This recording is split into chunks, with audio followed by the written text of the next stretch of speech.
Good evening, everyone. Just checking that you're hearing me. Can I have a mic check, please? We are. Thank you. I'm so happy that people are joining. I'm going to wait just about a couple more seconds to allow some more people to join, and then I'll begin.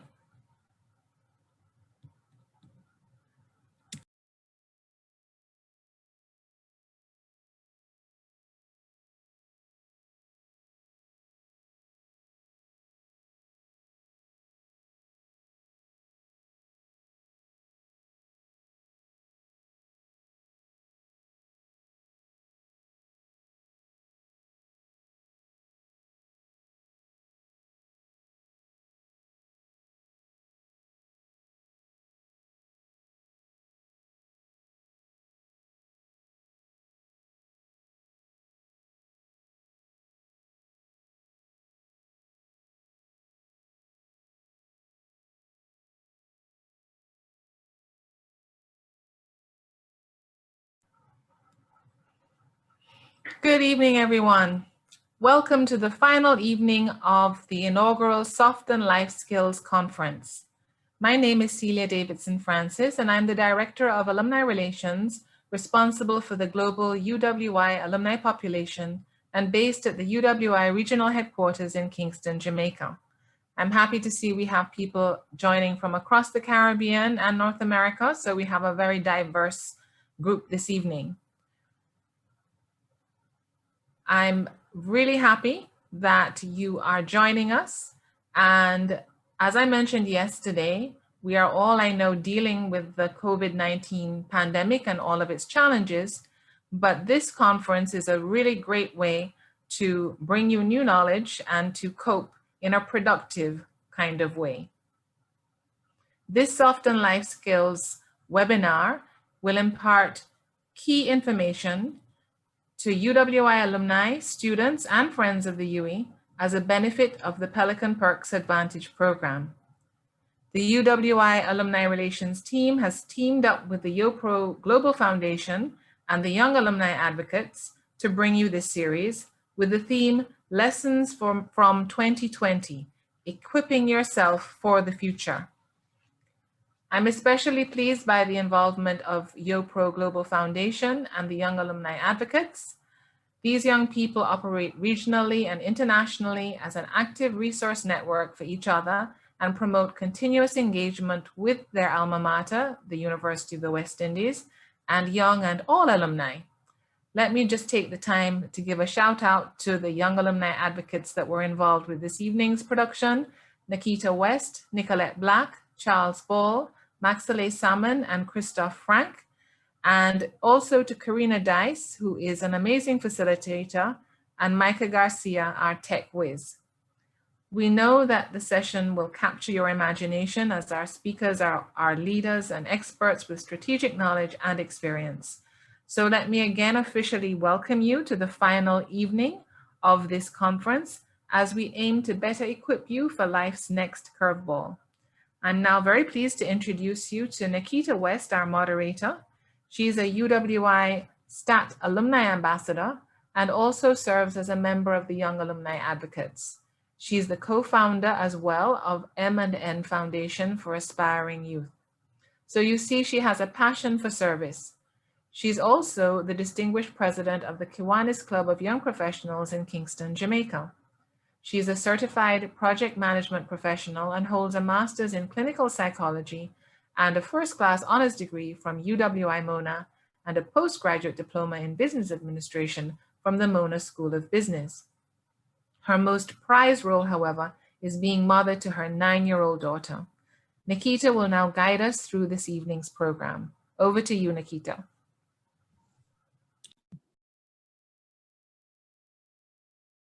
Thank you so much, Celia.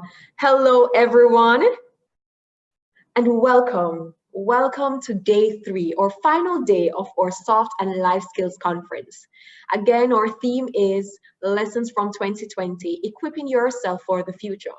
My name is Nikita West. I'm a graduate of the University of the West Indies and a proud member of the Young Alumni Advocates, one of the organizing bodies bringing you this conference this evening. And I will be your moderator. So we've had 2 wonderful days. We've spoken about emotional intelligence and its importance in getting ahead. We've spoken about how to maintain our relevance in this dynamic world, how to communicate as a leader, and our role in ensuring our future and the future of others. Tonight, we have another exciting program for you. Mr. Kirk Brown will join us first and share tips on team building skills for entrepreneurs. He will be followed by Dr. Tyre Richardson, who will share a strengths-based approach, 5 ways for an improved quality of life. It's going to be exciting.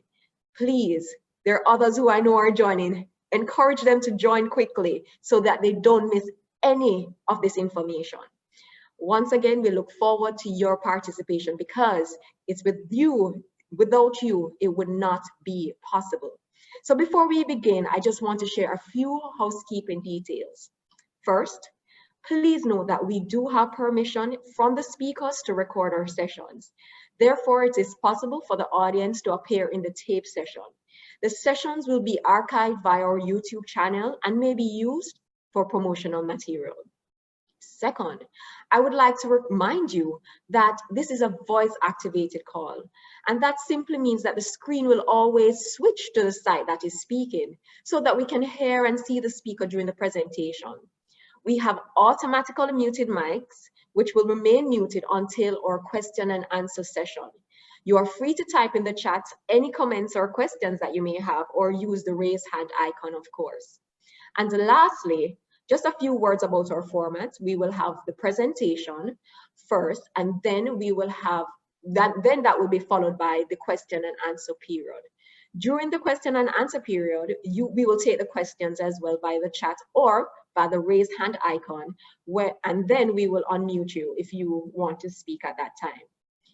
Now that we have set the ground rules, let's begin. It is my pleasure to invite Mrs. Nicolette Wright Black to introduce our speakers this afternoon. Nicolette is an attorney at law who practices in Jamaica. She's a proud Pelican who has benefited from both attending the UWI campus, where she completed her degree in psychology, and the Cave Hill campus, where she completed her law degree. She serves currently as the first vice president for the UWI Jamaica chapter and a mentor. She's an avid reader, and she loves to bake, and she's passionate about youth and development. Nicolette also served as vice president and president for UWI and is now serving on the Young Alumni Advocates Board. Please welcome Nicolette. Thank you so much, Nikita. This evening, we'll be welcoming Mr. Kirk Brown. Kirk Brown is the Chief Executive Officer at Handy Inc. in Broward County, Florida, United States of America. He is a management professional with over 17 years of experience working with a broad range of organizations and individuals, from privately held middle market companies to government, nonprofit organizations to community-based committees focused on impacting change. He has 22 years of experience working with economically disadvantaged at-risk families. Brown helped to guide the development of the LIFE program and actively recruited youth, community partners, donors, and policy personnel to become involved in the mission of educating, empowering, and embracing communities of need. He is married and the father of 3 boys. It is now my pleasure to hand over to Kirk to take us through this evening's first session entitled Team Building Skills for Entrepreneurs. Over to you, Kirk. So good evening, everyone. I think I just froze. Can you hear me? Shake your head, Ty. Great. Good evening. It's my pleasure to do a presentation. I'm going to share my screen, and I am delighted to be amongst so many cultures. I really love this right now. So I feel like I'm meeting a whole bunch of celebrities tonight. So if I'm a little bit bashful, bear with me.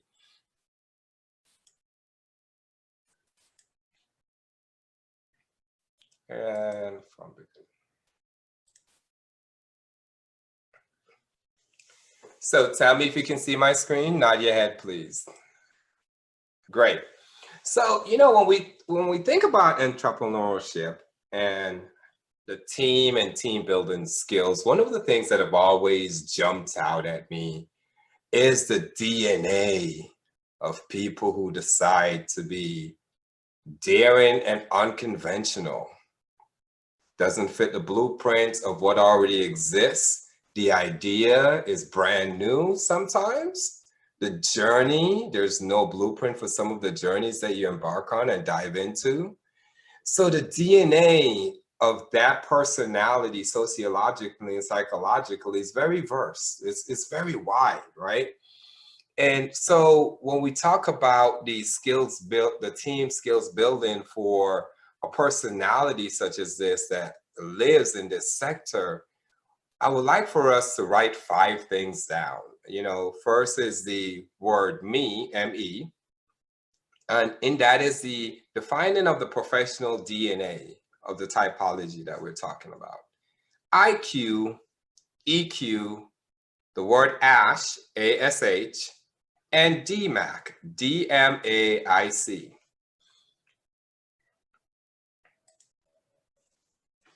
What is your entrepreneur DNA?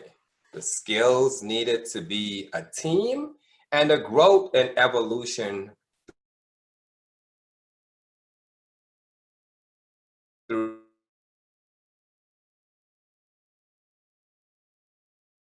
those skills. Of this person that seems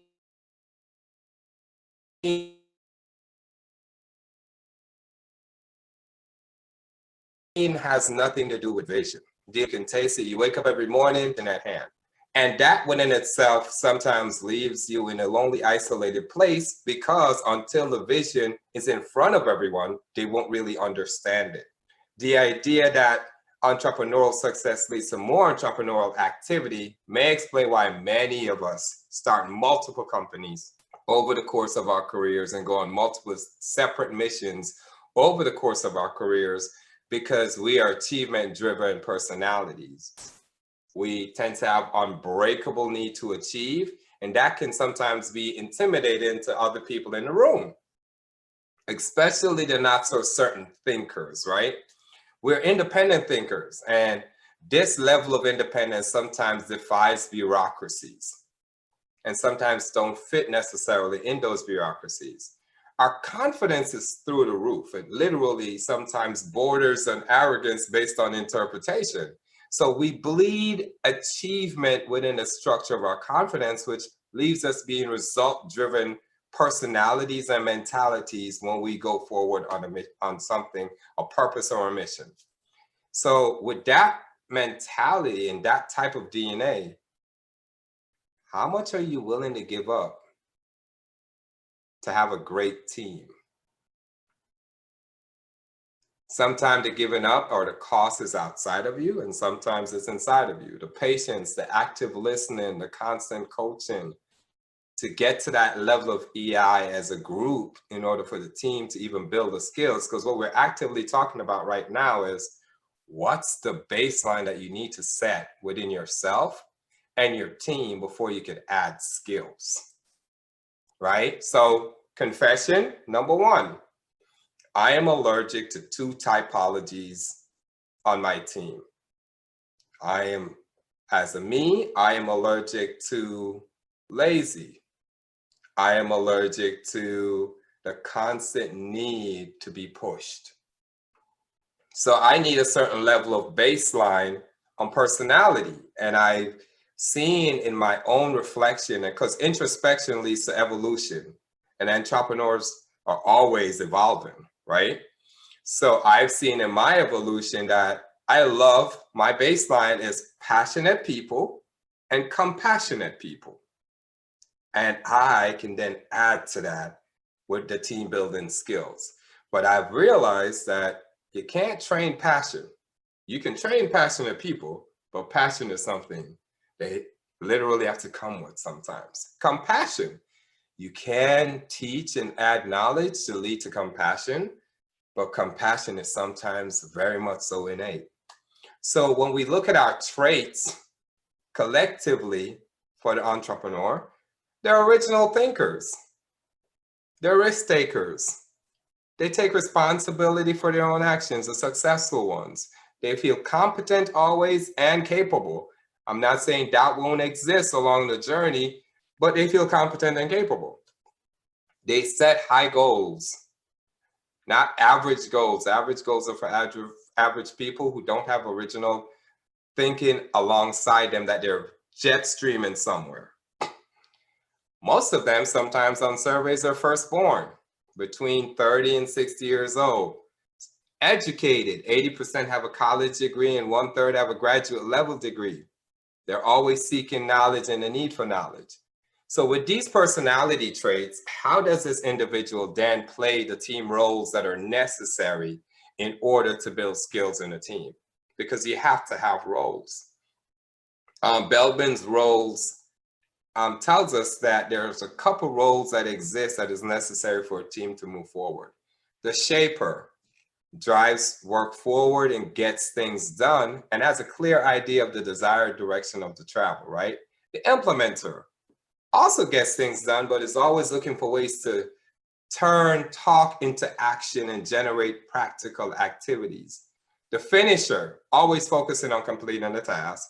The coordinator manages the group dynamics. This is usually the leadership role.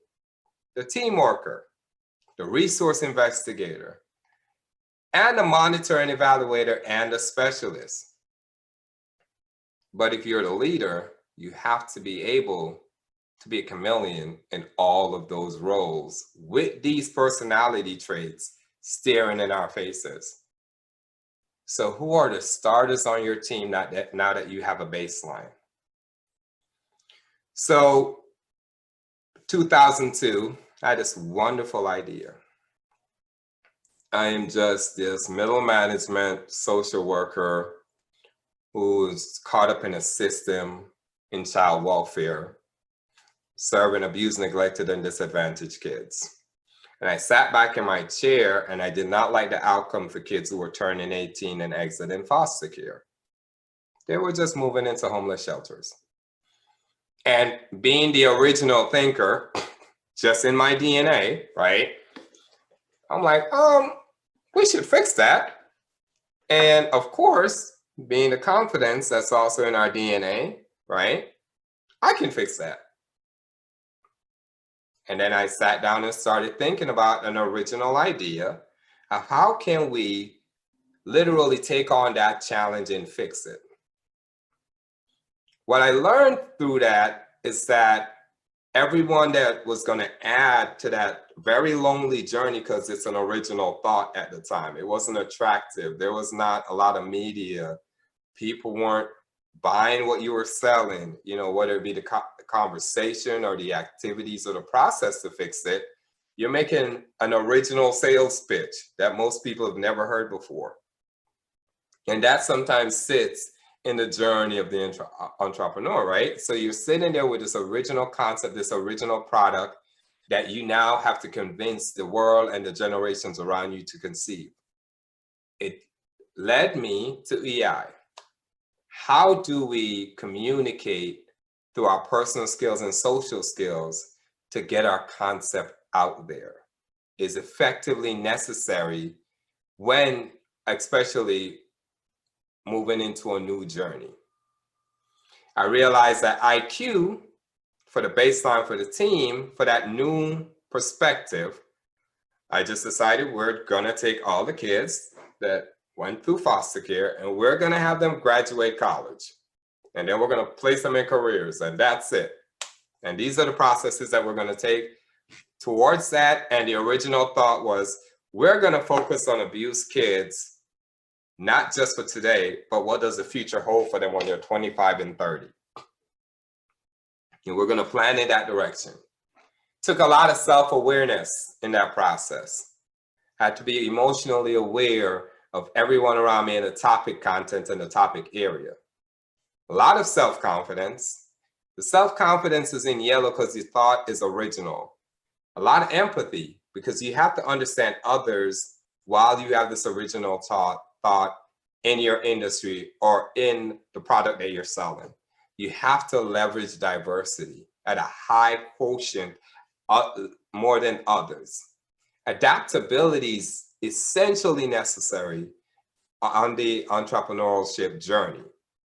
Innovation, definitely something personally we have to score high on, but everyone around us has to have some of these basic principles on the EI with us being able to pull it out of them or enhance it with the team building skills.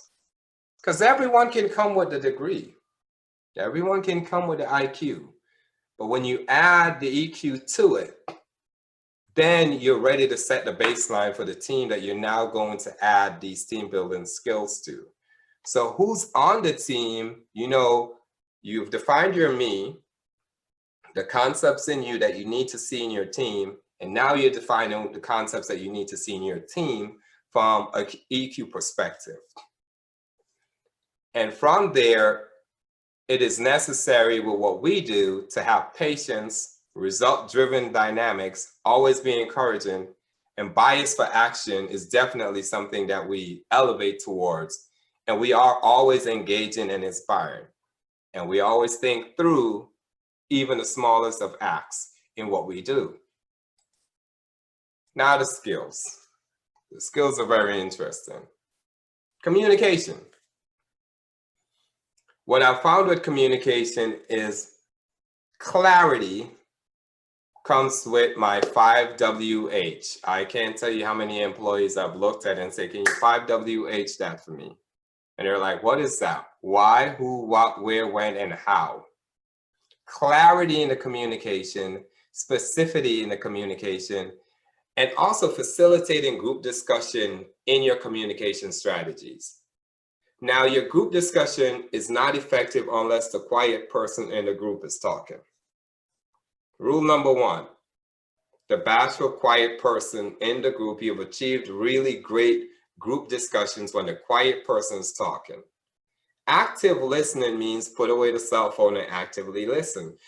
And if you're actively listening, you will be able to read essential body languages to tell you if your communication strategies are working. Verbal communication is always followed up with written communication. And while I'm communicating, I am literally communicating with my employees and my team, and I'm DMACing. And DMAC stands for define, measure, analyze, intercept, and control. So I'm defining what I'm saying, I'm measuring what I'm saying, I'm analyzing what everyone's saying, and I'm intercepting our communication strategies and controlling for effectiveness and the outcome itself. You will recognize DMAC for Six Sigma and going lean strategies, but it's transferable when you get into the skill setting. When you jump into the problem solving areas, you're literally brainstorming problems, but before you get to the problem, DMAC the conversation about the problem, because what tends to happen is that we spend 20 minutes discussing a 2-minute problem.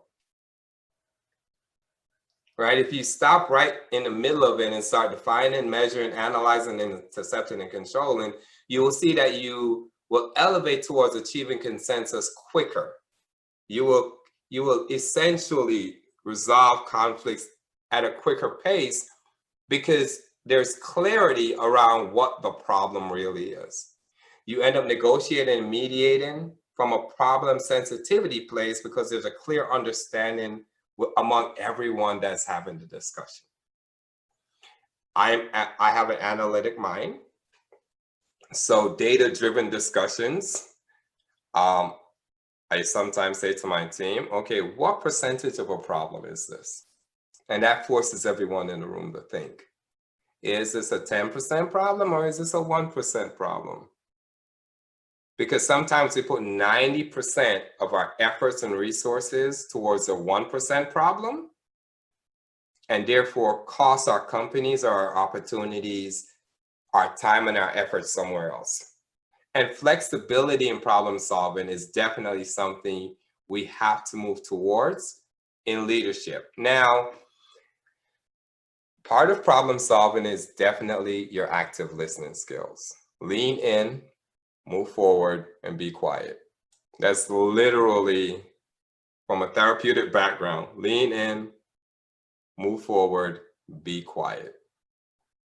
I know generationally, sometimes a lot of us are bringing our cell phones into the discussion. We have found on our team that leaning in and just listening goes a far way. Our next concept here is leadership.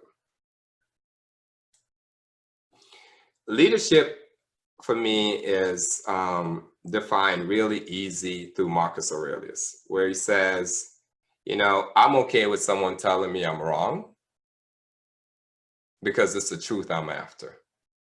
Because the real penalty in not being able to accept that truth leads to the acceptance of ignorance, right? So leadership is a very humble place.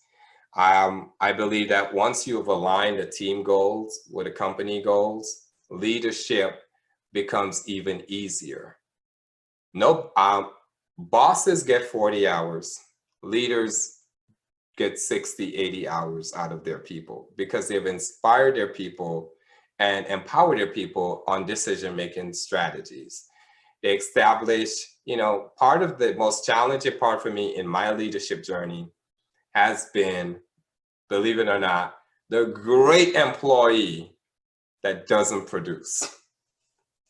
I think, and I'm being very transparent, the great employee that doesn't produce but has the potential to produce, that has the IQ, that has all of the effective personalities for the culture of the organization, but does not produce. And you have, at some point, have to decide how to manage that employee in or manage that employee onward or upward from the organization. Integrity and consistency and transparency with your team is essentially necessary if you want to remain your leader. One of the fall-safe tests that I give to all of my current executive leadership is their ability to be led by their team. If they're always leading and they're not listening and also being led by their team, it means they're not empowering their future leadership. So if they're able to sit back in the meeting and have their team lead the process, lead the ideas, and really promote that amongst their team members, then they're creating the next tier of leadership, because good leaders develop the next leaders. Teamwork. The ability to follow instructions from your team will really enhance the adaptability of the team. You have people who are lone wolves. You have people who like working alone, going off and getting the task done by themselves. And through our personality traits that we just analyzed in the beginning, we tend to do that. We tend to say, it's taking that person too long. It only takes me 2 minutes. Why should I allow them 30 minutes to do it?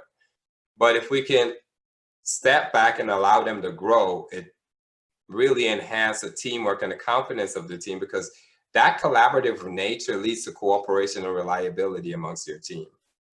Proactive teamwork is something that I found to be really, really effective. Predictive analysis around your team to say, hey, this is how we're functioning now.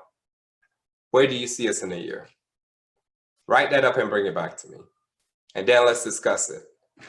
And let's build a team and a framework to get there, because that's going to become very necessary when we get to the last slide. Because the team for right now may not be the team for next year.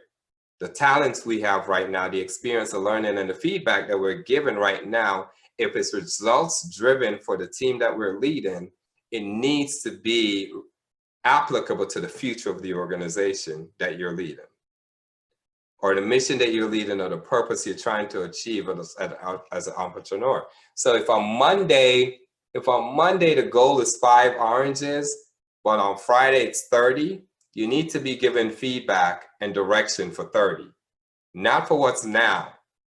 You're giving feedback for what they need to grow into. Motivation, mentoring new leaders. As I said before, a leader a true sign of a great leader is that they have developed other leaders. And in your teamwork and your teamwork skills for motivation, you have to put a quotient in there as who did we develop? Who did we make better? Did I create my replacement today? Because great leaders are never fearful of being replaced because they're always evolving. So they might be replacing themselves for January, but they know they're going to be a better leader in February. So because great leadership is always evolving, you must always mentor new leaders because you're a moving target at all times. Developing relationships through motivation is while you motivate and you empower people through ASH. My basic way of motivation for my team is ASH. ASH, I ask, see, and I help.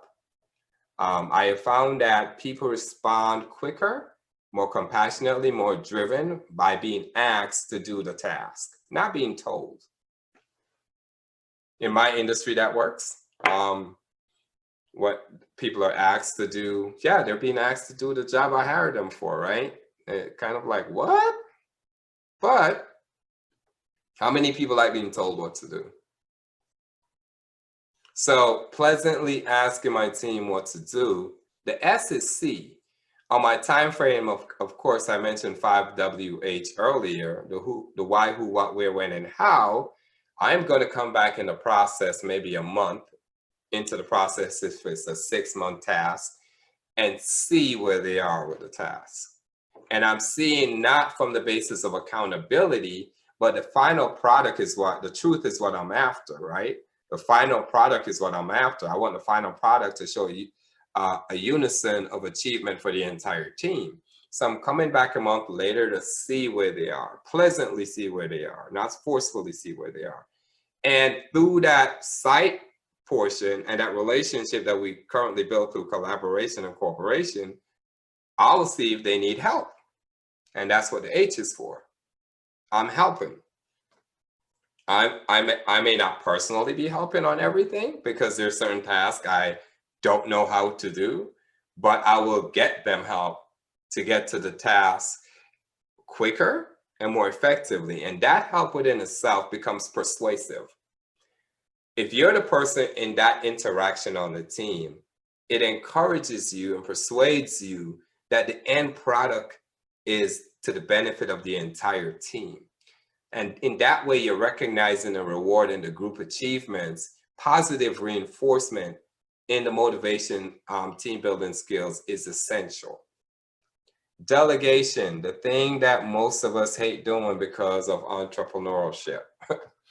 Delegation, assigning roles, defining objectives, scheduling, setting and managing expectations. Remember in the beginning, we said, our sociological and our psychological makeup is that, you know what, we're the guys who set really high goals.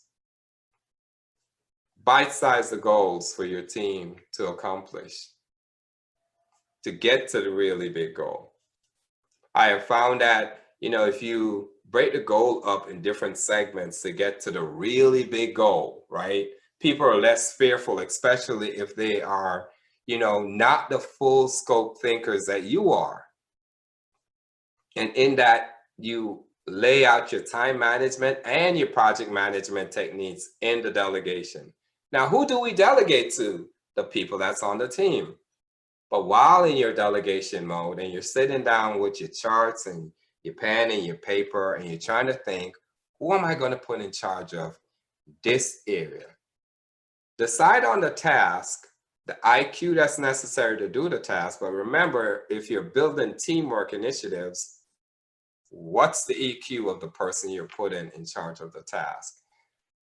I usually put ISEI or EQ.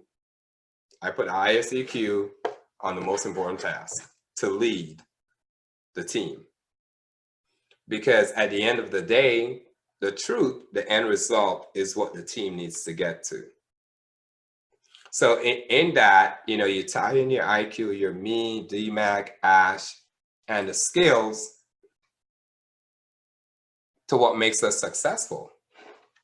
We're creative and innovative. So I'm sitting there with all the charts in the world, and writing out how we're going to work with abused, neglected, and disadvantaged kids to send them to college. And someone in the back of the room says, how about we just start with them graduating high school? Here's a high school graduation rate. And I said, how about we just make high school graduation expectation, not a goal? That kind of product, that kind of new product, that kind of new outcome in that kind of room leads to some uncertainty. So you start positioning yourself in a shifting or new market all the time. You're creative and innovative in that concept. So I started creating a new process to get to post-secondary achievement, and then diversifying post-secondary achievement and what that would mean for the team. And then I started adding individuals on our team that shared the passion, the compassion, the adaptability, the need for success, the achievement quotient, the confidence to get this new idea forward. And then we started our strategic orientations, which desperately needed open communication, problem solving, me stepping back and listening to the educators, and me stepping forward when it was time for the therapeutic interventions and the case management interventions, which I was skilled in. Now I'm skilled in the educators portion now. And a commitment to the opportunity itself. I think the commitment to the opportunity in that structure and mindset framework of entrepreneurship is essential when you're building your skills. How committed are the people on the team to really working on those team building skills? How committed are they to motivate each other? How committed are they to train their replacement? How committed are they to motivate their replacement, right? It's a scary thing. And control of resources, as we go through this journey of what makes us successful in that team now, you're going back and forth between your communication strategies, your problem solving strategies. How are you going to do it? Am I a leader, not a boss at this moment, because bosses don't get to the impossible. And then you bleed over into effective compensation for your talent, right? And now you're looking at high potential employees, critical employees, or people on the fence. And you have to then embark on all of the skills we just talked about on how to negotiate all of those different layers of employees. And you're sitting in a room, you get your first grant for $253,000, and everyone feels like they've accomplished this great goal, right? And while you're sitting in a room, your entrepreneurship mindset kicks in, and you're like, yeah, we got $253,000 for the idea we had 3 months ago. We have some more concepts we need to lay on top of this if we're going to get to the end product.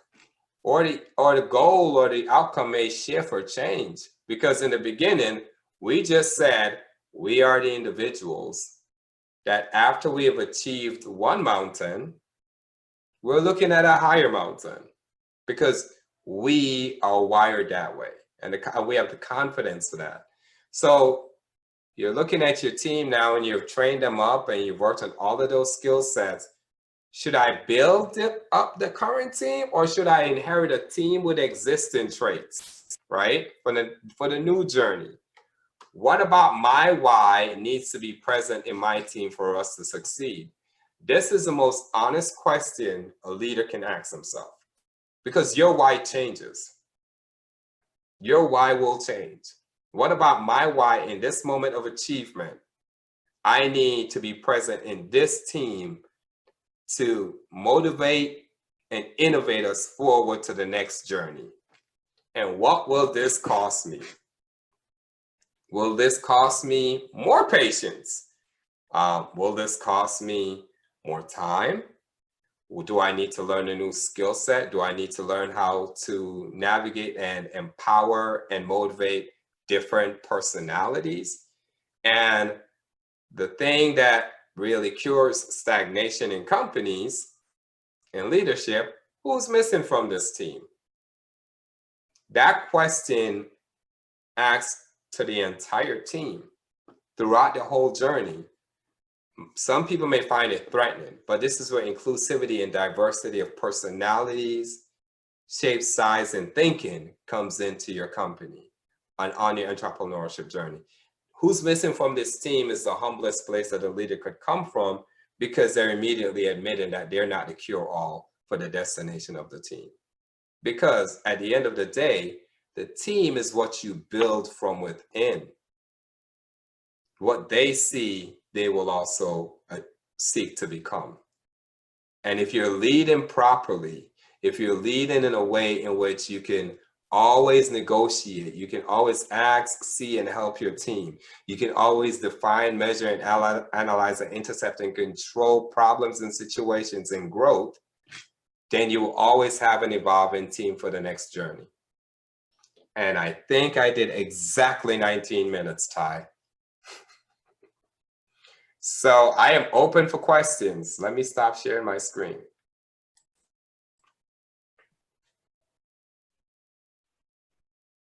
Thank you so much, Kirk. That was a very informative presentation. I really think that you have shared some skills and some information that is, I guess, not just relevant to entrepreneurs, just really and truly relevant to anybody working with anybody. Some skills that I thought were quite important, and how you broke them down. Communication, and looking at the 5 W's. And the H, right? That's so important, being clear, specific. And if the audience, some of you were here yesterday, you would have heard some of those things. Kirk mentioned a lot emotional intelligence, and that was our first day. That's what we spoke about on our first day. So you can see how all the different presentations have really and truly interlinked, so that we really can be equipped for the future, because it's clear you all our presenters are on the same mindset. You guys really and truly know what we need to know about to be ready for the new world, or this dynamic world. But you mentioned communication, problem solving, and how active listening is so important in problem solving. You mentioned something inside that you said is really the psychology of it, and I didn't get all of it, because you said lean in and some other things, and I thought that was really important. But you spoke about leadership, you spoke about teamwork, motivation, delegation, creativity, and coaching. But one of the first things, Kirk, which resonated with me that you mentioned, was that introspection leads to evolution. And I really, that's a really deep thought. And when you really look at it, it really does, because you have to reflect and look at what is going on with yourself as well as around you, before you can even determine what needs to change, what needs to, how you need to adapt, etc. But thank you so much, Kirk. Of course, that was really informative, as I said. Now we open the floor for questions. As indicated, you can type the questions in the chat, or you can also raise the hand icon and indicate if you want to speak, and we'll unmute you at that time. So here we go. Let's see. I see some questions jumping off the screen, so hold on one second. Why do some team members consistently find excuses? How to replace them, or should we? So one of the most definitive things I've ever been told in my executive growth is reasons and excuses are different things, right? Sometimes people sit across from you and give you a reason as an excuse, and they have nothing in common, right? A reason is why something exists, right? That's the reason. Like tomorrow I could decide to go to work, and the reason why my car won't move is because it has a flat tire. It's still not an excuse for me not to get to work, all right? So every time I have had an employee stuck on the excuse button, I've always said to them, now tell me the reason, right? Because a reason and an excuse are not the same things. And sometimes people in their human behavior mechanisms usually use one for the other. And they usually even start, Nikita, the sentence with, see, the reason why I wasn't, no, that's not the reason. See, you're starting to excuse for the reason. So reasons and excuse, Joanna, have nothing in common. How to replace them, or should we? So if you decide to replace them, you have to really think about a couple things internally. Is this a high potential staff member who, may have two promotional actionable items about them, right? So they behave or perform in a way in which you could see them being promoted twice in your company. Do they play a critical role?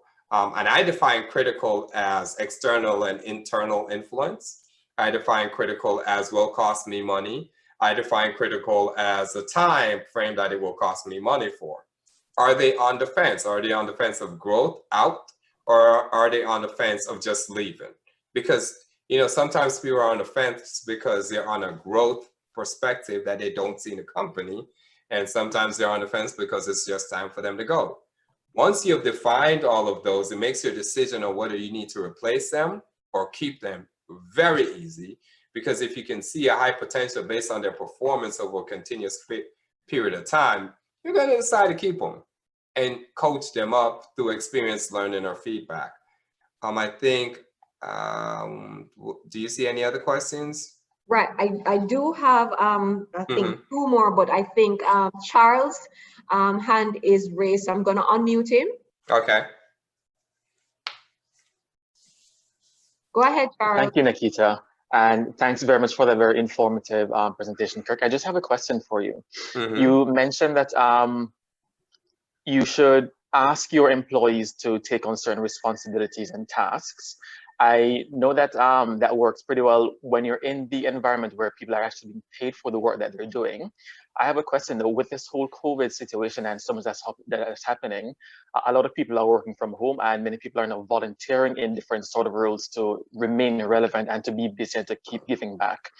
Does it apply in the same way? Because I found that when people are volunteering and they're not held, supremely responsible in terms of their pay can be cut or they can be fired, etc., their commitment might actually start wavering. So how far back do you step before you step in and take over something yourself if they're taking too long and if they continually give excuses and they're just not delivering on that particular responsibility that they've been given?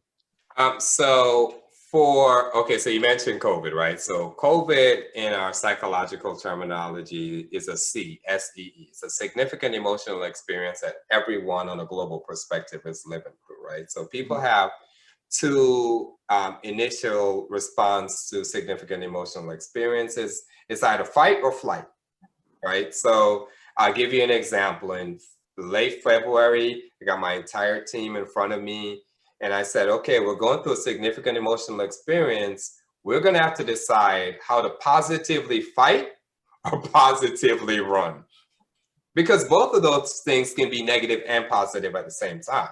It's not every significant emotional experience. If you're going to fight, we're going to figure out the right way to fight. And if we're going to flight, we're going to figure out the right way to flight.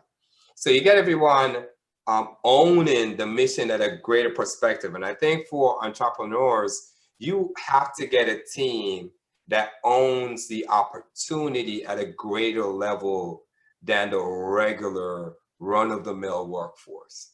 And you have to interview for that, and you have to train for that with your team, right? Because your marketplace or the structure or the atmosphere that you operate in has so much uncertainty that maybe a 10% doubt amongst the team becomes elusively contagious really quickly, right? So in this volunteer atmosphere for people who are feeling socially isolated and not feeling like they can produce, you have to diagnose if, is that the situation that I'm working with this employee? Are they feeling the results of the atmosphere? But then at the end of my presentation with my team, I said, we're built for this. We're made great. We've been climbing hills up until now. we will know how strong we are if we climb this mountain. So I kind of like did one of those whole, a charge to keep moments where we charge each other that we're going to see each other at the top of the mountain. So motivation during this time, positive reinforcement at this time is more important than the paycheck to your employee, to be quite honest, right? If you can motivate them together. So one of the things I did, just real easy, I take 30 minutes every day, 15 minutes talking to a frontline team member and 15 minutes talking to a management every single day. And I have it on my calendar. And the first time I did it, Charles, my frontline employee was like, what did I do? Because, your CEO doesn't call you like every day. He was like, you called me last week. What did I do? I'm like, no, I'm just checking in with you. How are you feeling? And then I, have these motivational pieces that I send out to them individually. This whole thing where CEOs send out one motivational, script that they found on the internet to their entire staff. It's cliche. If I was a frontline team getting something you sent 60 other people in the middle of a pandemic, I'm just be like, okay, just hit send. But if you sent me something relevant to the conversation you had with me, then I'm inspired to go take the mountain with you. Because then I can see the leader in you. I don't see the boss. Excellent. Thank you, Kirk. Right, Kirk. And I think that went back to what Karen also said yesterday about the relationship. So that's pointed. That's really pointed. We have a question. I know Shamoya Stewart's hand is up and we have a few more questions, but I'm going to take this one. Delegation is sometimes hard. How best can we do it?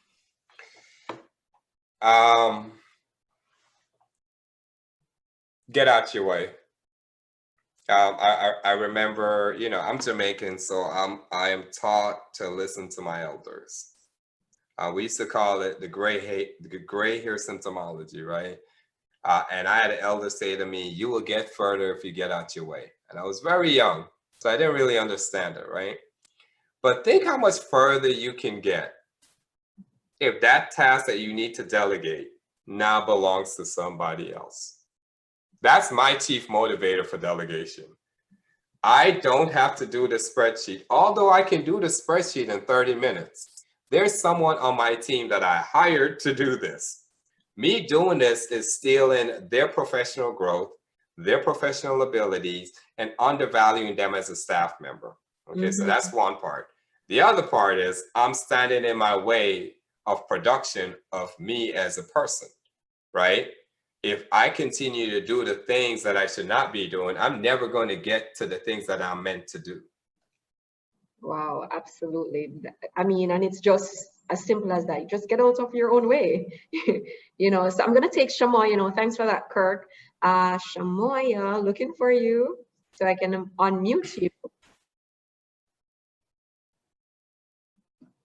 Go ahead, Shamoya. Hello, good night. Thank you for that informative presentation, Kirk.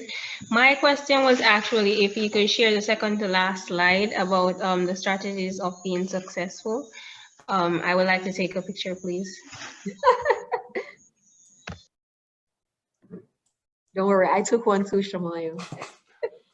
Okay, so the second to last slide. Hold on one second. Okay, let me share my screen.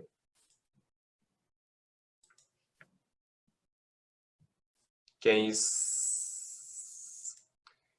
see my screen? Yes. Okay, I'm working from two screens, so please forgive me. The second to last one is... I think it's the one that says what makes us successful team, structure and mindset. Oh, okay. So what makes entrepreneurs successful, right? Strategic. Okay, so there's the successful team, and then there's the structure and the mindset to feed that successful team, right?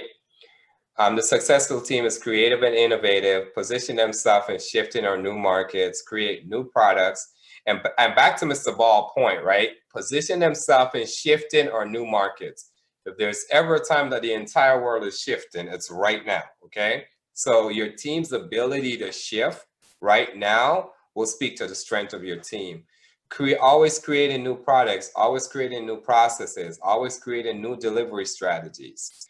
Leaders, not bosses. This team is concerned about building other leaders. Bosses are never concerned about building other leaders. They are just concerned about being one boss. The structure and the mindset that is necessary to accomplish it is strategic orientation. Remember, we started our conversation with who needs to be my baseline that I'm going to grow with? Who needs to be the baseline on this team that I could add these skills to grow the purpose and the idea together? A commitment to the opportunities necessary in the mindset. A commitment to the resources is necessary for the mindset, and the people are the chief resource. And the control of the resource, we just talked about delegation, right? If you're not controlling the resources of the people through delegating and purposing different roles, remember when I gave the example of you're about to put a task together, look at the person who's going to give you the maximum outcome for that task based on IQ and EI and all of the possibilities for the task, because it's a truth we are after, right? We're not after being right. We're not after being wrong. We're just after the outcome, the end product. And management structure and effective compensation. Effective compensation. Thanks for going back through that, Kirk. Tyre Richardson posed a question. She said, you mentioned an example of the employee with lots of potential and what appears to be the right components that does not deliver. How do you know when it is time for you to stop investing in that employee with the expectation that they would eventually deliver? So it's a conversation based on the relationship that you form with that employee. I've sat across some employees and say, I see great high potential and you hold a critical role here. And I think you're an amazing person. Do we need to build a position for you? Do you see yourself evolving in this company? Or do you want me to refer you to the next level? What's the next level for you, right? Do you see yourself as a CEO? Do you see yourself as a chief development officer? Do you see yourself as a chief program officer? And actively in coaching and feedback, work with them for the next 6 to 9 months to transition them to that role. Everyone that I've done that with when they've left our company actually turns around a month later and partners with our company. So not only did I transition the employee, I gained a community partner from the company that they went to, right? So have that conversation. I know it's a difficult conversation, especially when you're sitting there going, they're in a critical role, and when they leave, I'm probably going to have to do their job for the next 3 months until I replace them, right? Right. But what happened in the course of defining where they want to go and coaching them in that direction, they maintain their actual work product increased. You know, their culture and the role they hold in the culture increased in the organization. So when they left, you know, it wasn't a goodbye Friday, it was a party because they're moving on to something bigger and greater, and we help them to get there. Wow. That's how leaders develop other leaders, because it's not about me, it's about what I put out there in the world. Wow. I think now that DRB now pose a question that, you know, basically what you just ended with. How do you develop your own leadership capabilities when you realize you have certain flaws that counteract to that? Example, not being effectively assertive or not being effectively organized. Okay, so I'm gonna be very honest, because it just looks like, you know, it's just me and a bunch of friends on Zoom right now. Like, it's just 114 of us. I used to hire for my deficits. I'm just gonna admit it out loud. I used to hire for my deficits. I would sit in the room and I'm hiring someone and they're terribly process driven. I'm like, oh my goodness, yes, you're, because I was not one of those process-driven personalities. And then I started reading egregiously. I just read. And part of being a leader is doing the difficult thing first. because once you've done the difficult thing, everything else becomes easier. So I started reading and developing some of those, at first introspecting, seeing the flaw and saying, okay, how do I fix this? I made myself my own employee, right? How do I fix that? What education, what learning, and what feedback would I give that employee to get them to the next level? And then I inherited other CEO account buddies, right? Like one of them are on here where, I call and say, hey, how am I doing with this? Emails. I used to say, Miss West, I used to hate emails, like with a passion. And literally now I have a schedule for emails. And if you send me an email, you're probably going to get it back really quickly. But those flaws, those little things, as I started working on the difficult things, everything else became easier, right? If you go into the gym and you always work on, the body part that is easy to work out on, the rest of you is not going to survive. So it's that kind of concept, not being effectively organized. I literally surround myself sometimes with, because I do it twofold now. I surround myself with people on things that I'm currently working on until I perfect it. They're still great for the company, right? And I also, I take stuff like, oh, I see you do it that way. Okay, great. I think I'm going to try that, right? Yeah. Because I'm not perfect. And the part about leadership is always being able to see that you're working towards a better you every day. Oh, excellent, Kirk. Excellent. I think that's something, we all can take from and learn from. I almost forgot this one. M. Frederick asks, what is one of your greatest challenge and how did you overcome it? Oh man, my empathy. One of my greatest challenge is because we serve people and I'm in social work, right? And I work in a therapeutic field. So in that field, there's a lot of feelings that you go through every day. There's secondary trauma, there's primary trauma that you live through every day. So one of my greatest challenges was I had to learn how to separate the business conversation and the feelings conversation. And that exists in the social work field, right? You're talking to your entire team and they start with a feelings conversation. And you're like, no, we're talking about business. Okay. And sometimes feelings bleeds over into the business. And immediately we stop talking about outcomes and all of these things, just how people feel about it, which is kind of like one of the traits that leads people into this profession. So I had to separate between the feelings and the business. And I used to do it in 15 minutes. Now I do it in 1 minute, like just like that. And I think the thing that helped me to cut through that was DMAC, defining, measuring, analyzing, and intercepting and control the content and the quality of the conversation and where we're going, right? And it works on the business side. On the feeling side, I have to put on my therapeutic hat, right? And I have to go into cognitive behavioral therapy, conflict resolution strategies, coping mechanisms for my 37 employees that come into contact with secondary trauma every day. Wow. So it sounds like you had to really and truly just be very deliberate about everything and how you have those conversations and deal with those challenges. At least you were aware to, because I know you mentioned self-awareness being key. Oh, yeah. So you also have to be aware. We have, I want to take these two last questions before we go into our next presentation. Vera has asked, can you kind of share your views on the correlation between burnout and entrepreneurship? And I know this is real. So I'm going to go to our DNA page, right?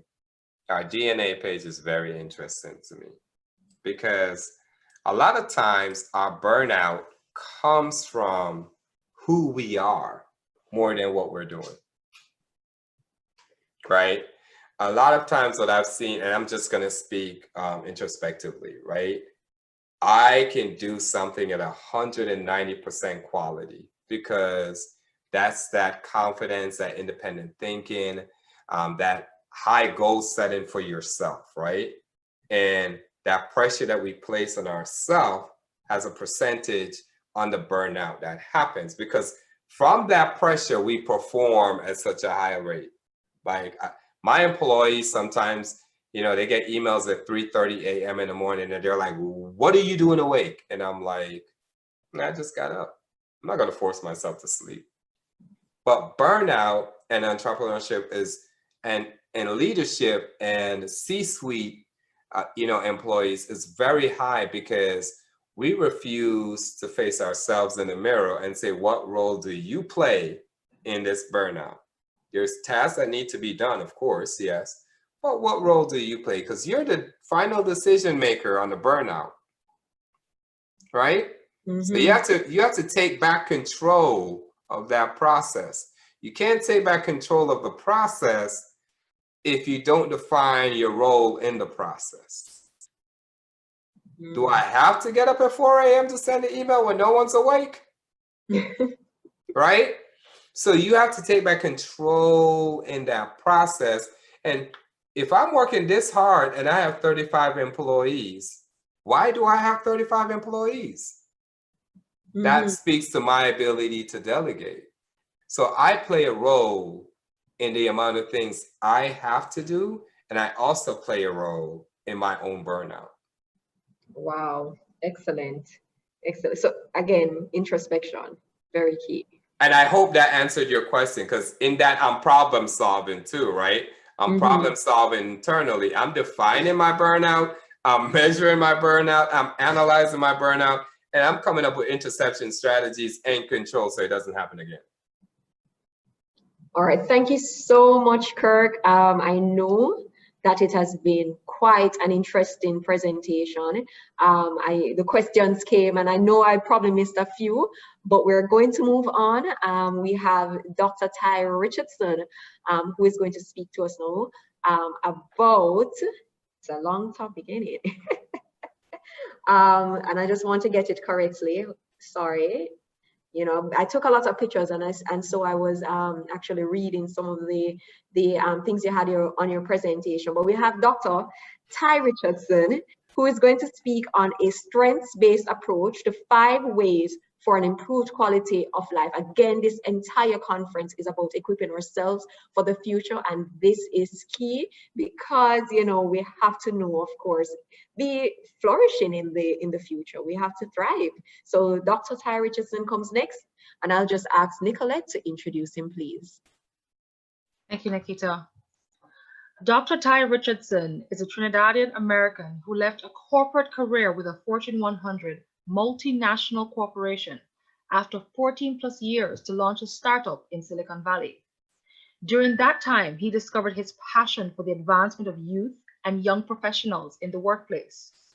Dr. Tyre also heads an international financial consultancy, One Global Index Consulting Incorporated, providing finance opportunities for organizations worldwide. Dr. Tyre is a CEO of One Global Business Financing, an organization that brokers commercial capital for companies and projects in the United States. Finally, Dr. Tyre is a celebrated strengths-based performance coach and has a joint venture with Angie Coleman under the brand Clarity Coaching and Consulting. He currently resides in Fort Lauderdale, Florida, and is an avid networker, adventurer, and home cook. It is now my pleasure to hand over to Tyre to take us through this evening's second session entitled A Strengths-Based Approach to 5 Ways for an Improved Quality of Life. Over to you, Tyre. Hi, everyone. First, let me start off by saying a special thank you to everyone who's attended the session. Celia and I have started discussions about this simple but very effective virtual conference many years ago, and I'm glad to see that despite the pandemic, or maybe because of the pandemic, we've been able to actually execute it and have great speakers, great hosts, and a great audience to participate. So thank you all, and thank you to Karina and Charlotte, to Nikita, and to Nicolette for all the work that you guys have done in putting this together. So I'm going to share my screen now.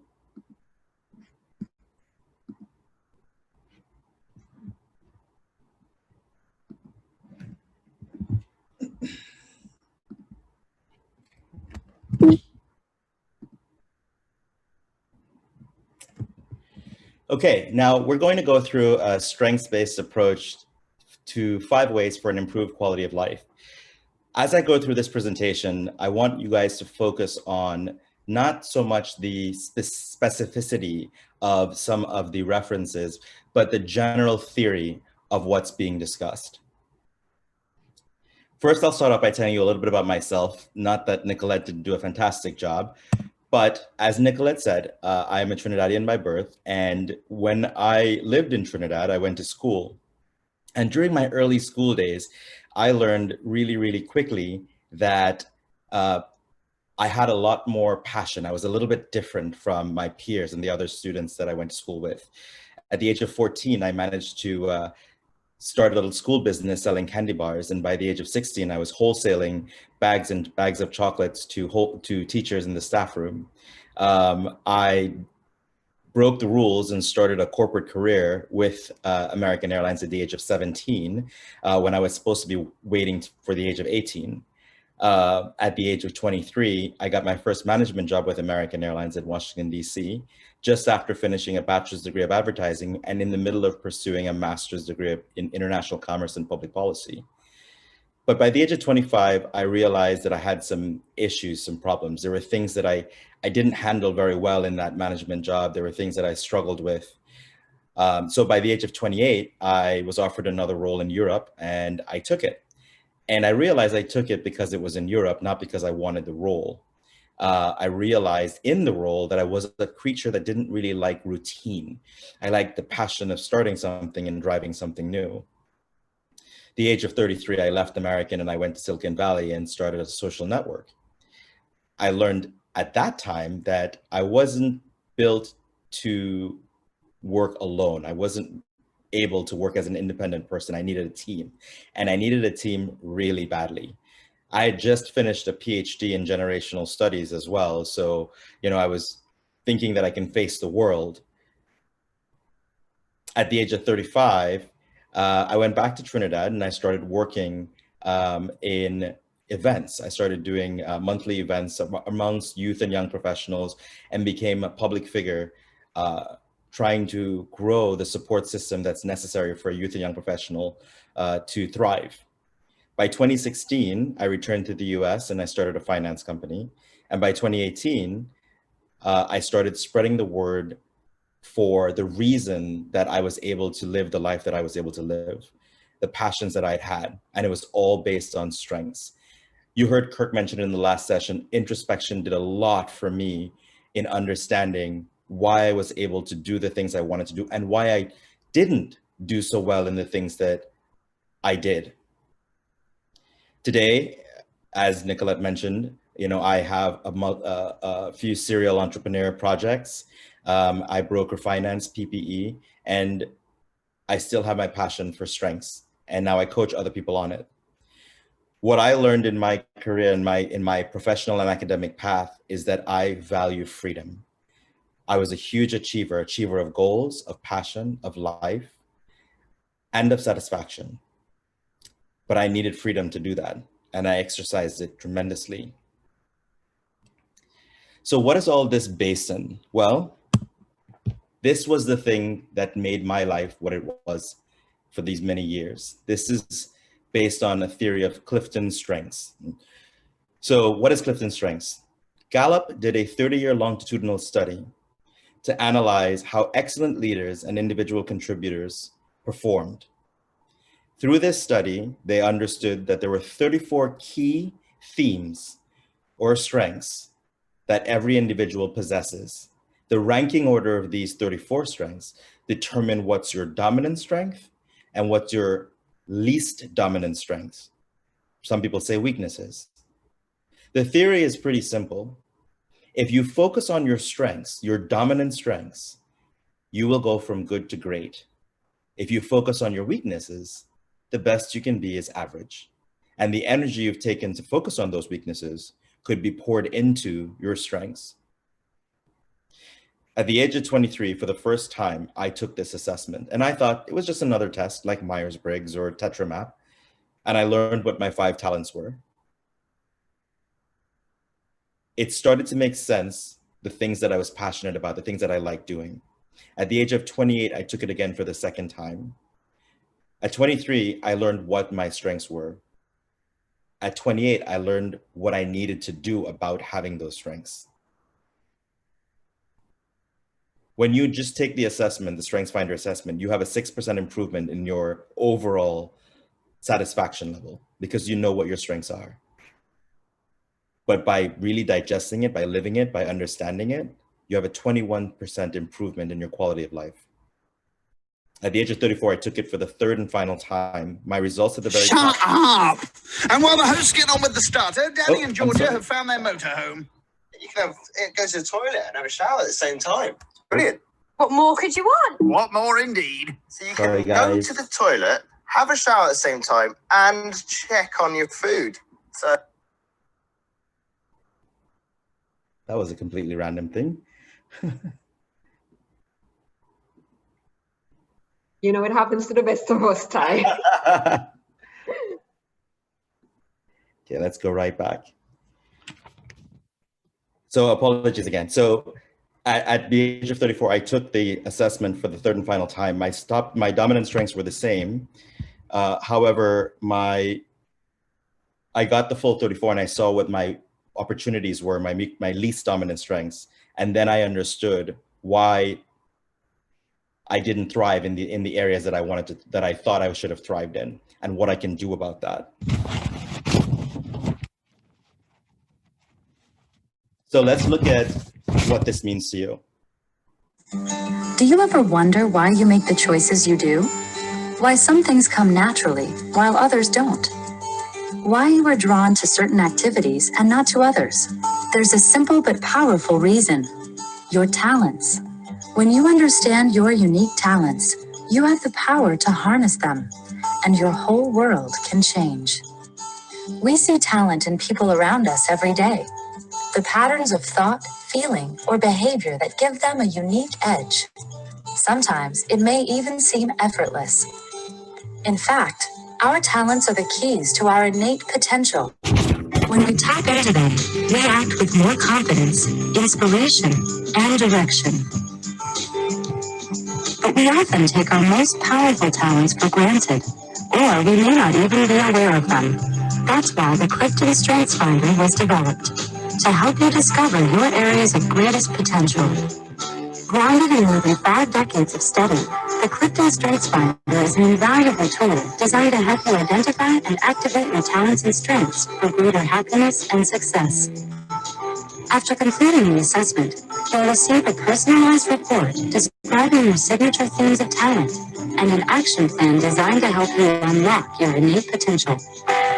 Performing at your best is easier than you may think. When you approach your work, relationships, and community from your personal areas of strength, success follows. So what are you waiting for? Transform your world today with the Clifton Strengthsfinder. Unlock your potential. So let's look at this from the numbers. 52.3% of employees are typically unhappy at work. Teams that focus on using their strengths every day as a team have a 12.5% greater productivity level. People who use their strengths every day are 6 times more likely to be engaged. An employee who regularly applies their strengths at work uses 6.2%, is 6.2% more likely to strongly agree that they have the opportunities to do what they do best every day. An employee who regularly applies their strengths at work is 5.1% likely to strongly agree that they know what's expected of them at work. People who use their strengths are 6 times as likely to be engaged in their jobs, 6 times as likely to strongly agree that they have the opportunity to do what they do best, and 3 times as likely to report having an excellent quality of life. We found that with a strengths-based developmental approach, it leads to up to 23% higher employee engagement, up to 19% increase in sales, up to 18% increase in performance, and up to 29% increase in profits. If you're still unclear what this the concept of strengths mean. Take an exercise, or do an exercise with me. For those of you that are able to do this, if you simply took out a white piece of paper, you took a pencil, and you wrote your name with the hand that you don't use as often, so your less dominant hand, then you use that same pencil and you write your name with your right hand or your dominant hand, you can clearly see the difference in what your name looks like. With your dominant hand, your name comes out almost perfect, well, perfectly if you have good handwriting. With your less dominant hand, it's not so great. And the same theory applies. If you focus on your dominant strengths, you will go from good to great. Now, when you do the assessment, as we've learned throughout the course for the past few days, it gives you a ranking of dominant, supporting themes, and least dominant. So dominant strengths are strengths that are always in your repertoire, as it were, things that you always use. They're always part of you. They always show up. Supporting themes are, sometimes you use them, sometimes you don't. They're not necessarily something you call on. And then lesser dominant are strengths you don't use at all. They're very rare. Maybe they show up once or twice a quarter or a year. But by taking a talent, which is a natural way you feel, you think, you behave, and investing time in that talent, practicing it, developing it, building and growing it, expanding your knowledge base about it, it becomes stronger, you become stronger, and you start exhibiting nearly perfect performance. Now, we talked about 34 strengths. This is what they look like. This is a breakdown of Gallup's 34 strengths by category. And the categories are divided between executing strengths, so a lot of doers, people who are very action-oriented, influencing strengths, so that those are strengths that people who are more, let's say, political or activists, they tend to move a crowd.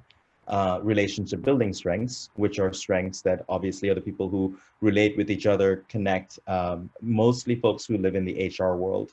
And then strategic thinking, analytical strengths that people who spend a lot of time in the mind would have a lot of these particular strengths. So this is the breakup. When you take the assessment, it kind of ranks you from 1 to 34. And as you can see, they're not the typical strengths They're not time management or punctual or communicative, even though communication is a strength. They're really more, they have more meat to them. And when you actually look at how they are defined, which we will in a second, you get a better understanding of why they mean what they mean. So I'll tell you a little bit about my 5. Now, when you take the assessment, you can choose to take and get your 5 results. It'll tell you your 5 top strengths. And even just knowing those 5 and focusing on just those 5, you can see an improvement in your quality of life right away. And that's why the presentation is titled 5 Ways. You have the option of course, taking it and expanding it for all 34 in ranking order. So what are my top 5? My top 5 are significance, activator, arranger, command, and maximizer. Significance is a strength that relates to always wanting to make sure that whatever I deliver is looked upon by others as excellent, as reputable, as credible. I fought a lot with this strength when it first showed up in my profile at 23 and 25, because some interpret it as, well, always wanting to be the center of attention. As I studied Strengthsfinder more and I got to understand what it really meant, it was the strength that really promoted the concept of freedom for me. It is the reason why I always wanted to do my best, be around the best people, but was limited by the concept of having to be micromanaged or under the gun for somebody else. It really emphasized my ability to thrive in an environment where it's free. And freedom for me meant, freedom of debt, and freedom for some periods of my life, I was a digital nomad. So I traveled the world and I lived really free of a house, free of a car. I just lived in this free environment. The companies I've built are all virtual, and we're able to live free of an office or free of, you know, any particular infrastructure.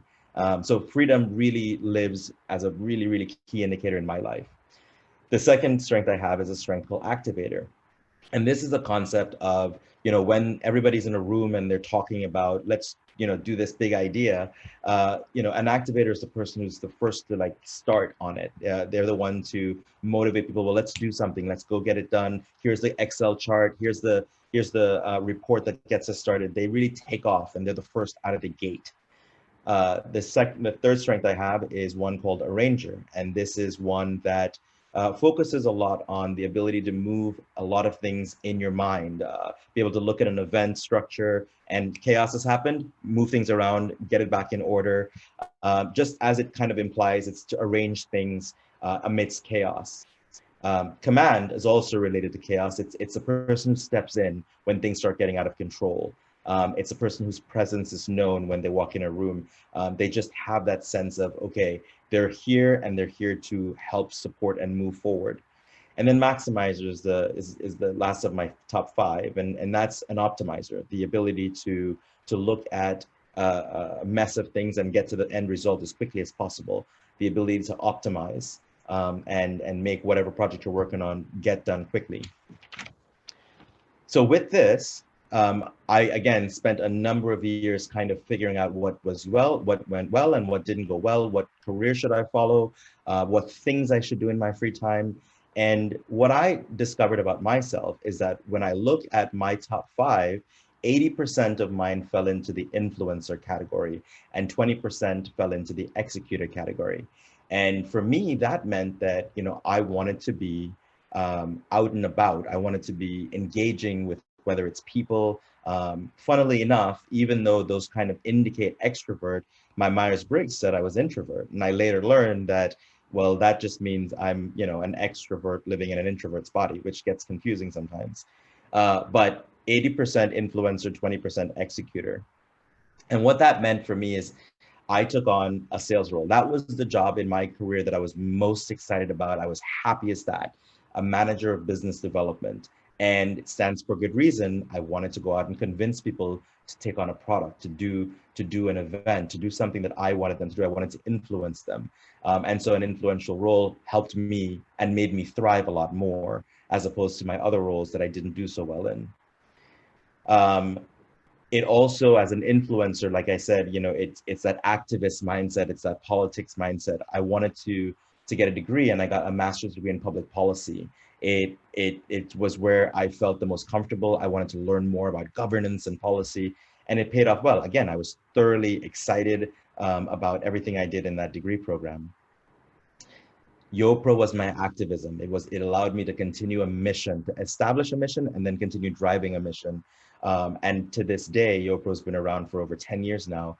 It's been a great passion of mine to continue sharing resources and knowledge with as many people as I can to help youth and young professionals develop. Arranger is what allowed me to go back to Trinidad a few years ago and do events month after month and really, really thrive in that environment. And then the optimizer. Even though I was living in a foreign country, I was doing a job I didn't really like so much, but I had to do it anyway. I used that time to do a PhD, an online PhD, because I wanted the degree and I wanted to make sure that I could still do it amongst everything I did. So I sought out a degree that was online that allowed me to balance work and play and education at the same time. So because I was able to get all the way down to my number 34, I looked at my opportunities. My last strength, the last opportunity I have on my 34, my number 34 is empathy. And I learned this early on in my career. I was not empathetic. And rather than I learned emotional intelligence. I became aware of my lack of empathy as a natural and dominant strength. And I realized to be successful on my teams at American, I always hired somebody who had empathy as a skill. I leveraged my opportunity and I made sure that that resource was on the team because it was very important. And in looking at opportunities and career roles, I always avoided HR roles because I didn't feel like I had this capacity to be able to execute that effectively. Context is also at the bottom of my list. It's number 33. And how this reflects itself is that I typically make decisions very quickly.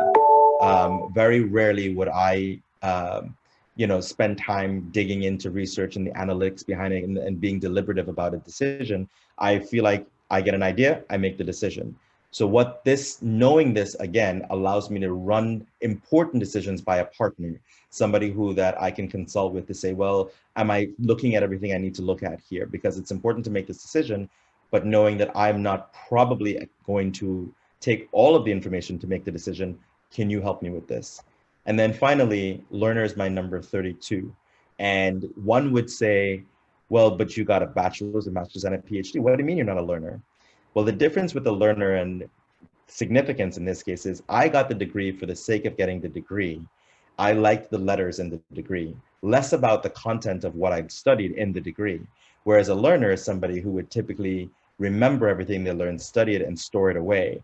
I did it effectively. I optimized how I did it. I got the degree, and I do know what I'd studied, but at the same time, it was more about finishing it than it was about, spending time and digesting all of the information. So again, this just gives you a small indication as to, once you understand your strengths, how leaning into those strengths can make a difference in your life.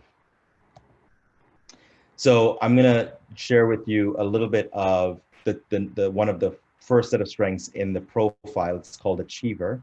And when you look at achiever, people who have the strength of achiever tend to be people who are exceptionally focused on working hard. They're productive, they're being busy, and it gives them immense satisfaction to always have a list of things to do and to cross things off that list. It's not about money or connections, it's about the willingness to outwork everyone else when it comes to doing their business. And that was said by Mark Cuban, who is an achiever. Here's a little bit more on that.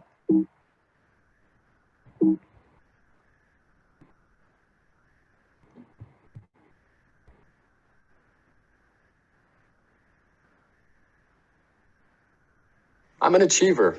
I can't go to bed at night with to-dos left on my list. It doesn't matter if they're for work, for home, or for fun. I have to accomplish my goals every day.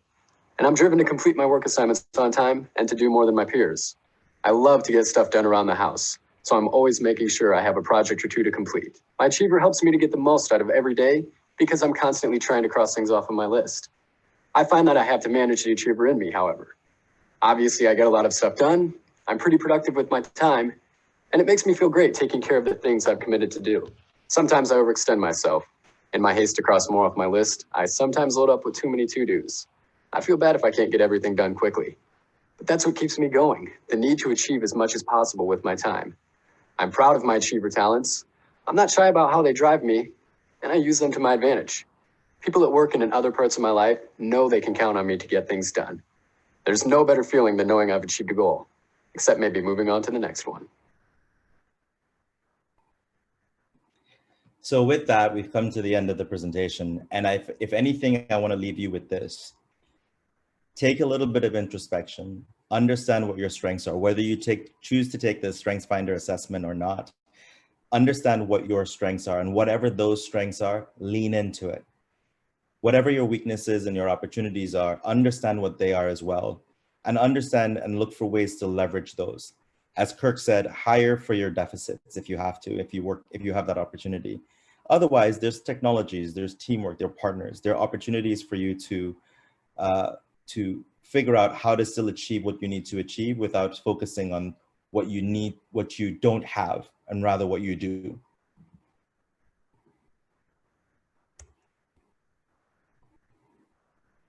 Nikita, I think we're back to you. Yes, thank you so much, Ty. Wow, that was quite insightful. I've actually never heard about that particular assessment, and I, of course, started Googling immediately to find out more about it. I think, that's quite critical, you're right. Myers and Briggs kind of tell you about your personality, and generally, yes, some strengths, but maybe not so detailed and to how to apply it perhaps when it comes to work, or even to direct you into what's your next move, etc. I was looking at the list that you had, and I was like, sounds like I'm an achiever. I'm sure our audience, you guys were looking at it as well, right? And wonder where you fit. But I really appreciate that, and I appreciate what you said about leaning into your strengths. I think that's important. Sometimes we accept our strengths or just know our strengths, and then you just focus on your weakness. Because it's not good to have weakness. That's generally what's said, and you have to work on your weaknesses. But I really appreciate that as well, because to get from good to great, you have to focus on your strengths. I took those as notes. So the floor is open to questions. Of course, as I indicated, you can type it in the chat, or you can raise the hand icon if you want to ask a question.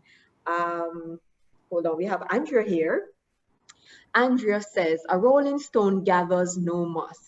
A cliche I learned growing up.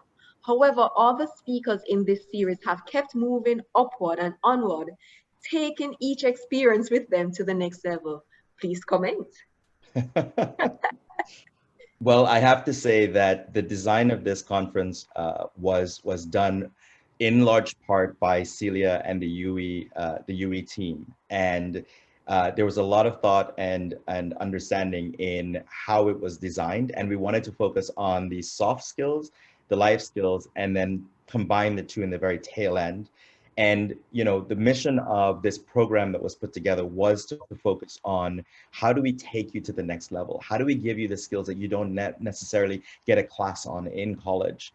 And these are all tools, and we've been doing these. I don't know if how many of you guys know, but we've been doing these once a month with the UE team and YoPro whenever we were in session in school, and then I think there were some over the summer as well. And the value add for this is just, for us, so important. It's so important to provide these resources. And so when identifying speakers and when identifying topics, we try to focus on, again, things you don't get in class, things that you don't get taught at home. And I appreciate the comment, and I thank you so much for what seems like a positive affirmation. But yeah, we choose speakers and we design content just for that purpose, to make sure it's onward and upward. Absolutely. I can attest to that. When we saw the list and we said, well, this is all relevant, and we're going through it ourselves. Yeah. I think that's important as well. So we have a question from Dr. Diallo. I think I pronounced it. Hopefully I pronounced it right.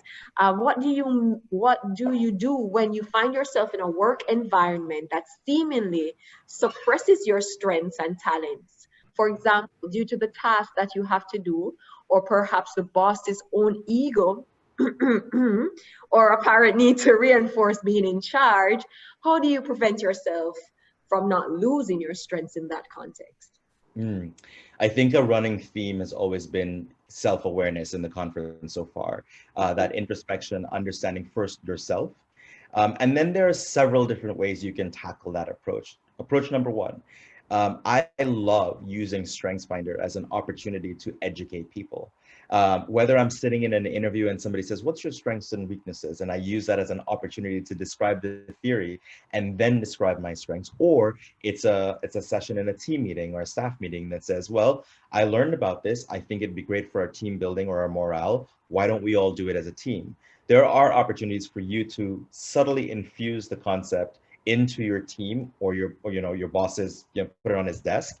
And maybe through that exercise, that person becomes aware of their own perceptions or their own reality. And maybe that can be an impetus for change in that scenario.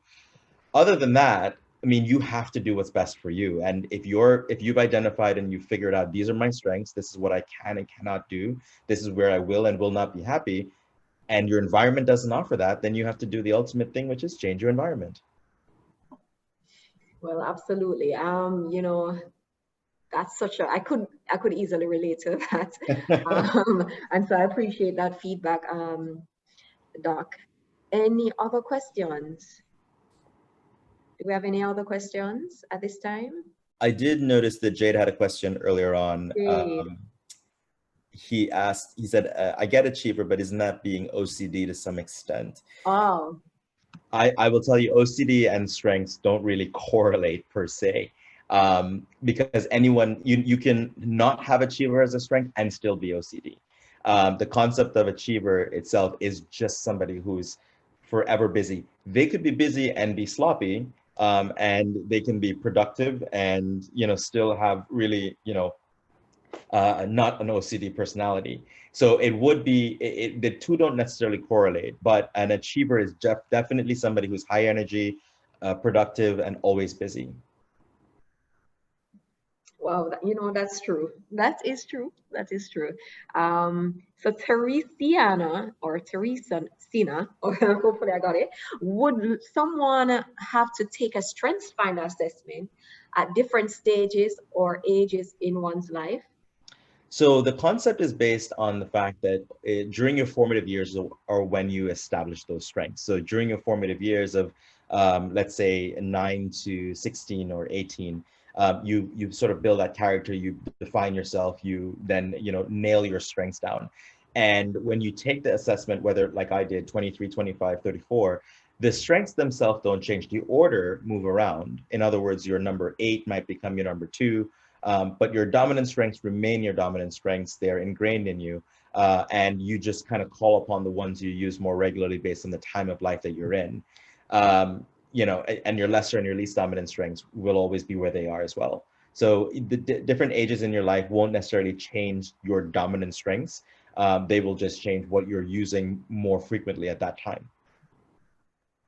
Thanks so much. And I agree with that. We go through different stages and have different experiences. So, so I have Charles here who has 2 comments. Let's see if we can help him understand what you were saying or get more clarity. I have a feeling the Rolling Stones Gather No Moss part of the question has not been fully addressed. Am I right? In that, if someone is always doing the best thing to gonto to the next level, at what point do they settle down to really make a mark in a specific area, being a jack of all trades and a master of something? Okay, so again, everybody's combination of strengths are different, right? The same two people to have the same combination of strengths, it's 1 in 7 million. So the actual strengths profile of an individual is different. Now, I say that because when you have a strength, for example, learner, input, deliberative, you have skills that are aligned to being a professor. And so, you may potentially look for academic opportunities in a high school, in a college, and then in a university. And that may be your career path. It's not that you're always going to strive to be a CEO or become an entrepreneur of many, many, many different things. The combination of my strengths are sort of geared towards being an influencer who wants to be influencing a lot of people in a lot of different spaces, and that's what made me move around. But it doesn't necessarily dictate that somebody else with a different combination is going to be as ambitious or as driven as I am.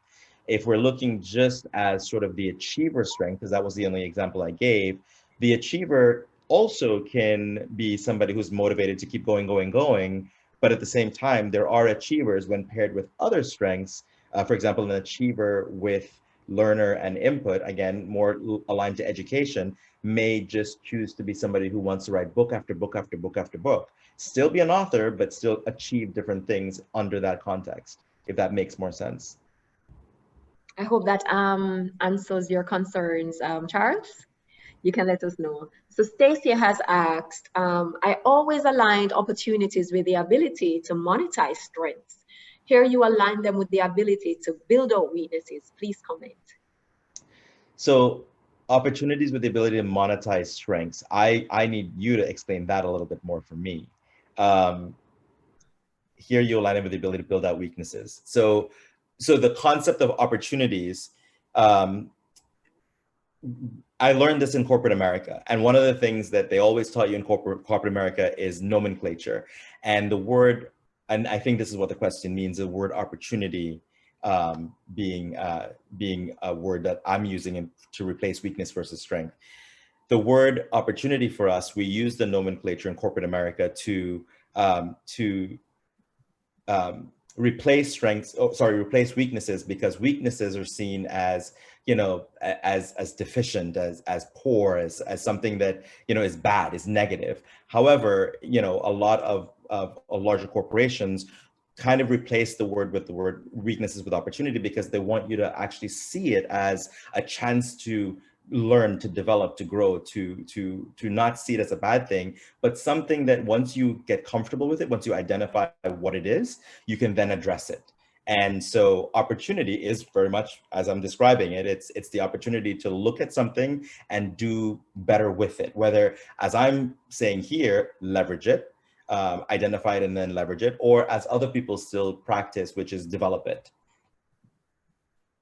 Okay, I hope that addresses your question, Stacia. We have two more before we leave you, and I'm going to take Miriam first. Miriam said, you mentioned taking the test during or in your formative years. Should you take the test now at a more mature age? And would it make sense to change career paths based on your strengths? That's a really good question. It is a good question. And let me correct something. It's not that you take the test during your formative years, it's that you'll develop your strengths in your formative years. There are tests that you can take during your formative years related to Strengthsfinder, but the idea is it's after your formative years, that's when you really have cemented what those strengths will be. So in addressing your question, at a more mature age, it would be reasonable for you to take it now and understand how those strengths work and materialize and manifest. In terms of your career path, now Strengthsfinder will always tell you that they will toe the line and say it's not the intent of the assessment to screen your career. It is, however, the intent of the assessment to say, if you are in a career and you understand that you have strengths that perform in a certain way, how you can optimize that. For example, if you were in operations, there's a strength called deliberative. Deliberative is the ability for you to look at something and analyze the risks with it, see the risks before anybody else. Common folk will say that's a worrywart. However, deliberative is a valuable strength for people who really need to assess whenever you're in a security job, operations for a security company, you want to assess the threat and have that person. Now, it doesn't mean that everybody in that role, in an operations role for a security company, should have deliberative. There may be some people who need the analytical skill set or the communication skill set. What it does mean is that whatever skills that you do have, you have to look at ways to ensure what you're doing in that job, in that role, maximizes that skill set, maximizes that strength. So you can parlay any strength into any skill set. Naturally, there are different industries and different jobs that do lend themselves, but it doesn't mean because you're not there that you're in the wrong job. Excellent. Miriam? Okay, great. She said, thank you. All right, so we have another question from Dr. Diado. Have you read So Good They Can't Ignore You by Cal Newport? He emphasizes skills over talents or passion, and in fact feels that following passions or talents is not the best way to go. And in fact, society overemphasizes talent, but instead, by developing skills, you actually can develop passion for the work you do, and that's more sustainable. Your thoughts on that idea? Is that counter to working with strengths? I would say it's not necessarily counter to working with strengths, because here it's all about definitions, the definition of a talent, a skill, a passion. As I've described, your strengths in the context of Strengthsfinder is something that you've developed in your formative years. It's innate in you. And what the theory espouses is that you should draw it out, understand what they are, and then practice them. That does not take away from developing a skill. One of the things that we did a lot of, again, when I worked in a corporate environment, was we hired for attitude, trained for skill. A skill is something you can train. It's something somebody can develop. A skill, for example, as it differs in my opinion to strengths, is that, you know, if I'm somebody who is an achiever, that to me is a behavior. It's not a skill. It's always going to be innate in me to want to do the best, to drive for the best, to always be busy, to be productive, to cross off things off of a list. Nothing in that behavior characteristic is a skill that I need to learn or develop. It's in me and I draw it out. Whereas what I apply that to is the skill. Like, you know, if I do that, for example, with cooking, or if I do that with, you know, with writing or whatever the case is, that's the skill I need to learn. That's the skill I need to develop. That's the skill I need to practice. Thank you so much. Thank you so much. It has been quite informative. We've gained a lot of insights over the last 3 days. Thank you, Dr. Richardson. We appreciate your presentation and you sharing your 5 strengths with us, giving us some insight as to this test. It's Clifton Strengths Assessment, correct? Clifton Strengthsfinder Assessment, yes. Right. So, you know, if you're interested, go find it. I'm sure it's on, well, I found it on Google. So you can go and research it some more as well. Thank you so much again. Now we have come to the end of our wonderful conference. It has been 3 days of informative, insightful, and empowering sessions. You know, our presenters have really given us some insight into even the future and how to prepare for it. And I think that's exactly what we wanted to achieve. And your feedback itself, our lovely audience, have indicated that it was well thought through, and we appreciate that. So on behalf of our participants and organizers, I would like to thank all our presenters, Kamala, Stacia, Karen, Maxale, Kirk, Ty. Thank you guys so much for giving us your time, your expertise, and of course, these wonderful presentations that we have so learned and benefited from. I hope you have been informed. I hope you have been inspired, empowered, and especially equipped for this dynamic future. To our lovely, lovely participants, wow, it has been a pleasure engaging with you. Thank you for your time, all your comments, all your questions, and your feedback. We appreciate it. To our organizers, thank you for conceptualizing this conference and being a partner, which is what I consider it, being a partner in our lives and helping us to navigate this world and what's going on with COVID-19. We appreciate you. We look forward to everything, more of these conferences and everything, other information that you have to offer. Thank you so much. It has been my pleasure being with you over these last 3 days. I'm Nikita West. Thanks again for joining. Keep safe and walk good.